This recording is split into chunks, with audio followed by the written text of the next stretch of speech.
ಇನ್ figure line segment D F S ಇದು ಅಲ್ವಾ, intersex A C, intersex ಅಂತ ಹೇಳಿದ್ರೆ ಇದು ಸೀದಾ ಲೈನು, ಇದು ಸೀದಾ line. Such that E is the mid point ಅಂತ ಹೇಳಿದ್ರೆ ನೋಡಿದ್ರ ಅಂತ ಹೇಳಿದ್ರೆ ಇದು ಮತ್ತು ಈ ಲೆಂತು ಒಂದೇ. ಸೊ ಇದನ್ನು ಎಕ್ಸ್ ಅಂತಂದರೆ ಇದು ಕೂಡ X. With angle A E F, ಈ ಆ್ಯಂಗಲು ಮತ್ತು ಎ ಎಫ್ ಇ, ಈ ಆ್ಯಂಗಲು ಎರಡು ಒಂದೇ. ಸರಿನಾ? Prove the following ratios to be equal. Okay, so ಮೊದಲೇದಾಗಿ ಏನೇನು ಹೇಳ್ಬೋದು, ಗಿವನ್ ಏನೇನು ಯೋಚನೆ ಮಾಡ್ಬೋದು ಯೋಚನೆ ಮಾಡಿ. ಸೊ ಚಿತ್ರ ಅಂತ ಬಿಡಿಸಲೇಬೇಕು. ಇಲ್ಲಿ ಕ್ಲೂ ಕೂಡ ಇದೆ, ಟೇಕ್ ಪಾಯಿಂಟ್ ಜಿ, ಅದನ್ನು ಓದಲಿಲ್ಲ ಅವನು. Point G on A B ಇದ್ರ ಮೇಲೆ, ಸಸ್ ದಟ್ ಸಿ ಜಿ ಅಂತ ಹೇಳಿದ್ರೆ ಇದು is parallel to D F. So ಇದು ನಿಮ್ಮ ಚಿತ್ರ, ಸರಿನಾ? ಇಲ್ಲಿ ಗಿವನ್ ಏನು, given as E is the mid point.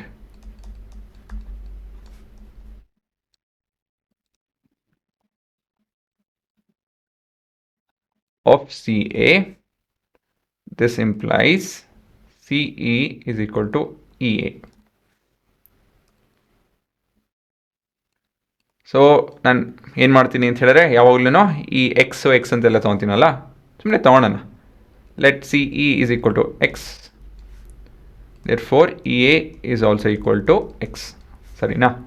ತೊಗೊಂಡಿರೋಣ, ಅದು ಉಪಯೋಗ ಬಂದರೆ ಒಳ್ಳೆಯದು, ಇಲ್ಲ ಅಂತ ಹೇಳಿದ್ರೆ ತೊಂದರೆ ಇಲ್ಲ. ಮತ್ತು in triangle A E F ಹುಡುಗರ, ಆಯಿತಾ? ಯಾವ ಟ್ರಯಾಂಗಲು? ಇದು. ಇದರಲ್ಲಿ ಇವಾಗ ಏನು ಕಾಣ್ತಾ ಇದೆ, ಇವೆರಡು ಆ್ಯಂಗಲ್ ಈಕ್ವಲ್ ಅಂತ ಹೇಳಿ ಕೊಟ್ಟಿದ್ದಾರೆ. ಯಾವೆರಡು? ಇದು ಮತ್ತು ಇದು. ಅದನ್ನು ಹೇಗೆ ಉಪಯೋಗಿಸೋದು? As angle A E F is equal to angle A F E. This implies, AE ಹೇಳಿ ನೋಡೋಣ, is equal to AF ಅಲ್ವಾ? ಇವೆರಡು ಸೈಡ್ ಈಕ್ವಲ್. ಪ್ರಾಪರ್ಟಿ ಹೇಳಿ ಇವಾಗ. ಸೊ ಇದು ಕೂಡ ಎಕ್ಸ್ ಆಗುತ್ತೆ.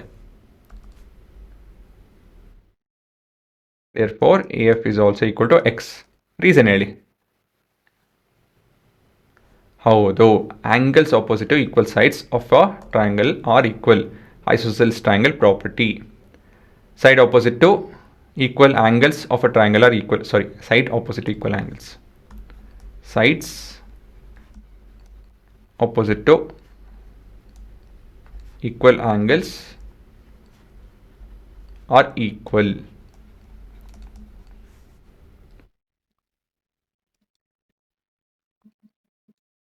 Okay, to prove, we have BD by CD is equal to BF by CE. ಸರಿನಾ? ಸಿ ಇ ಬಂದು ಎಕ್ಸು. ಸೊ ಇದನ್ನು ನಾವು ಎಕ್ಸ್ ಅಂತ ಹೇಳಿ ಕರ್ಕೊಂಬಿಡೋಣ ಮನಸ್ಸಲ್ಲಿ. ಸೊ ದಿಸ್ ಇಸ್ ಎಕ್ಸ್ ಒಂದು ರೀತಿಯಲ್ಲಿ. ಇದನ್ನು ಹೇಗೆ ಪ್ರೂವ್ ಮಾಡೋದು? ಯೋಚನೆ ಮಾಡಿ. ನಿಮ್ಮ ಮೊದಲನೇ ಕ್ಲೂ ಇದೇನೇನೆ, ಯಾವುದೋ C G parallel line to D F. ಇದರಿಂದ ಹೇಗೆ ನಾವು ಏನೇನು ಪ್ರೂವ್ ಮಾಡ್ಬೋದು? Consider triangle B D F, C F is parallel to D E. ಇದರಿಂದ ಏನಾಗುತ್ತೆ? B C by C D is equal to B G by G F ಅಲ್ವಾ? ಅದಾಯಿತು ಅಂದಮೇಲೆ 1 ಆ್ಯಡ್ ಮಾಡ್ಕೊಂಡು ಇವೆಲ್ಲ ಮಾಡಿದ್ದೀವಿ. ಜ್ಞಾಪಕ ಇದೆಯಾ? ಜ್ಞಾಪಕ ಇಲ್ವಾ? ಸೊ ಇದು ಮೊದಲೇ ಭಾಗದಲ್ಲಿ ಬರುತ್ತೆ, ಪಿ ಪಿ ಟಿಯಲ್ಲಿ ಬರುತ್ತೆ. ಅದೆಲ್ಲ ಸರಿ, ಆದರೆ ಇಲ್ಲಿ ಬಿ ಜಿ ಬರುತ್ತೆ. ಇಲ್ಲಿ ಇಲ್ಲಾಯಿತು ಅಂತ ಹೇಳಿದ್ರೆ ಎಕ್ಸ್ ಬೇಕು, ಇಲ್ಲಾಂದರೆ ಸಿ ಇ ಬೇಕು. ಅಂತ ಹೇಳಿದ್ರೆ ಜಿ ಎಫ್ ಮತ್ತು ಸಿ ಇ ಒಂದೇ ಲೆಂತ್ ಇರಬೇಕು. ಅಂತ ಹೇಳಿದ್ರೆ ಇದು ಕೂಡ ಯಾವುದೋ ಜಿ ಎಫ್ ಕೂಡ ಎಕ್ಸ್ ಇರಬೇಕು. ಅದೇ ಎಕ್ಸ್ ಆಗುತ್ತೆ. How can that be X?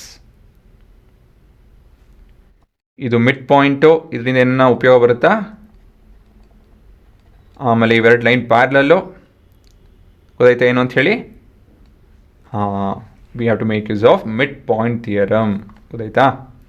So ಇಲ್ಲಿ ಬರೆದು ನೋಡ್ತೀನಿ ನೋಡಿ ಹೇಳ್ತೀನಿ, ಹೇಳ್ತೀನಿ, ನೋಡ್ತೀನಿ, ಎಲ್ಲ ಮಾಡ್ತಾರೆ. ಸೊ ಕನ್ಸಿಡರ್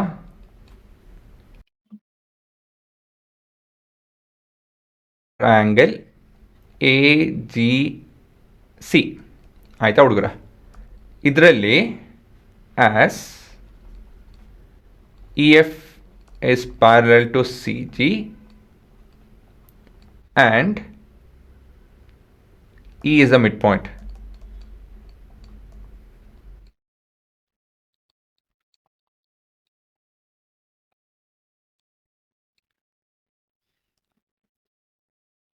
So ಇದರಿಂದಾಗಿ C or not C, sorry, F is the midpoint of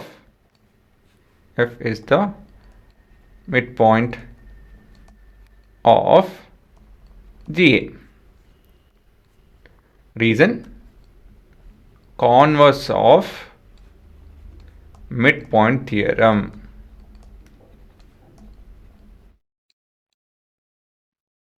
ಅಲ್ವಾ, ನೀವು BPT ಕಲ್ತೀರಾ, ಸೊ ಇದೆಲ್ಲ ಸುಲಭ ಆಗಬೇಕು. So converse of midpoint theorem, if a line is drawn through the midpoint of one side of a triangle and parallel to the other side, it bisects the third side. ಅಲ್ವಾ, so ಇದು ನಿಮ್ಮ converse of midpoint theorem. Next ಏನು, so ಹಾಗಾಗಿ GF is equal to FA which is equal to X. Therefore GF which is equal to FA will be equal to X. Next we have to make use of BPT. ಯಾವುದರಲ್ಲಿ, triangle DBF. In triangle DBF,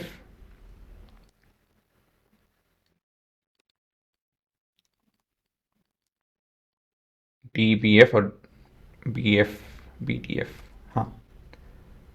as CG is parallel to, or CG is parallel to DF. What color? CG is parallel to DF. We have BC by CD is equal to BG by GF. ಸರಿ ಬರೋದಾ? BC by CD, okay ಸರಿ ಇದೆ. ಇದಕ್ಕಿವಾಗ ಏನು ಮಾಡಬೇಕು, ಇದೆಲ್ಲ ಮೊದಲು ಮಾಡಿದ್ದೀರ ನೀವು, ಮೊದಲು ಆ್ಯಡಿಂಗ್ 1 both sides.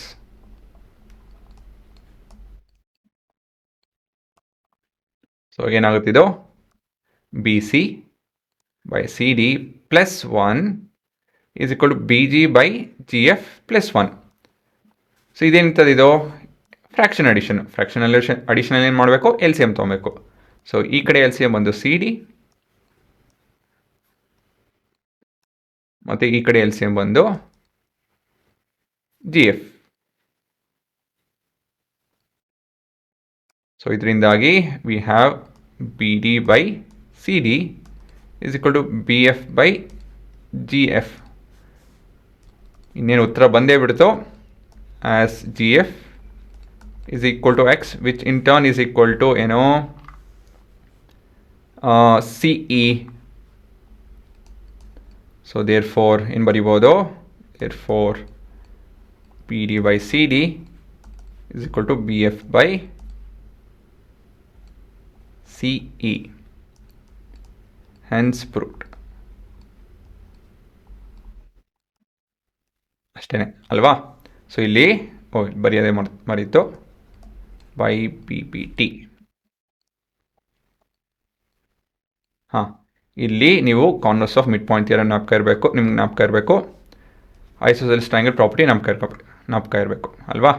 ಸೊ ಇದೆಲ್ಲ ನಿಮ್ಮ ಶೀಟ್ಸಲ್ಲಿದೆ, ಸೋಂಬೇರಿತನ ನೋಡ್ಸೋದಕ್ಕೆ ಹೋಗ್ಬೇಡಿ. ಇವೆಲ್ಲ ಪ್ರಿಂಟ್ ತೊಗೊಂಡು ಇದನ್ನು ಕೂಡ ನಿಮ್ಮ ಪರ್ಟಿಕ್ಯುಲರ್ ಚಾಪ್ಟರಲ್ಲಿ ಅಪ್ಲೋಡ್ ಮಾಡಿದ್ದೀನಿ, ಇದನ್ನು ಕೂಡ ಡೌನ್ಲೋಡ್ ಮಾಡಿಕೊಂಡು ಇವೆಲ್ಲ ರಿವಿಷನ್ ಮಾಡ್ಕೊಬೇಕು ನೀವು ಹುಡುಗರ. ಕಷ್ಟದ ಕ್ವಶನ್ ಅಂತ ಹೇಳಿದ್ರೆ ಪ್ರಾಪರ್ಟಿ ಮೇಲೆ ಬೇಸ್ಡ್ ಕಂಡ್ರು, ನಿಮ್ಮ ಪ್ರಾಪರ್ಟಿ ಬರಲ್ಲ ಅಂತ ಹೇಳಿದ್ರೆ ಉತ್ತರ ಬರಲ್ಲ, ಅಷ್ಟೇ, ಆ್ಯಸ್ ಸಿಂಪಲ್ ಆ್ಯಸ್ ದ್ಯಾಟ್ ಅಲ್ವಾ. ಸೊ ಯಾವತ್ತಿರ್ರಿ ನೀವು ಪ್ರಾಪರ್ಟೀಸ್ ಕಲ್ತ್ಕೊಂಡು ಆಮೇಲೆ ನೀವು ಕಷ್ಟ ಆಗುತ್ತೋ ಸುಲಭ ಆಗುತ್ತೋ ಅಂತ ಹೇಳಬೇಕು.